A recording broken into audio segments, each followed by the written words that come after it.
বেশ অনেকদিন পর কিন্তু আমি একটা নতুন রেসিপি ট্রাই করলাম, সেটা হচ্ছে পটলের দোরমা, তাও আবার পোস্ত ছাড়া।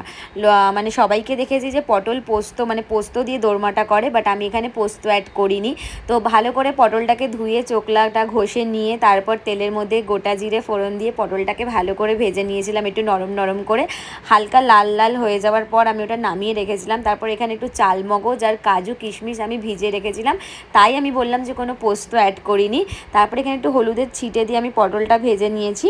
তো পটলটা আমি মাঝখান থেকে একটু গায়ে চিড়ে দিয়েছিলাম যাতে ভেতরে একটু তেলটা ঢোকে।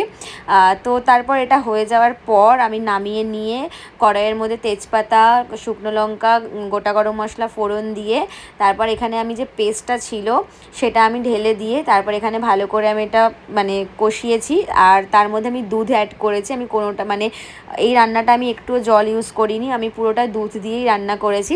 তারপর ভালো করে কষে যাওয়ার পর, মশলাটা কষে যাওয়ার পর দেন পটলটাও দিয়ে ভালো করে কষিয়ে নিয়েছিলাম। তেল ছাড়ার পর একটু গুঁড়ো গরম মশলা দিয়ে দেন আমি একটু ঘি ছড়িয়ে নিয়েছিলাম। আর দেখো জাস্ট দেখতে যদি এত ভালো হয়, খেতে তাহলে কতটা ভালো হবে, তাই না? আর আমি কিন্তু খাওয়ার পরেই তোমাদের ভয়েস ওভার দিচ্ছি, জাস্ট চুমু হয়েছিল। এত ভালো খেতে হবে জাস্ট বলার বাইরে। আমার তো মনে হয় যে পুরোটা আমি শেষ করে দিই, কেন পুরোটা তো আমি খাবো না, আমার মা বাবা সবাই আছে, সবাইকে টেস্ট করাবো।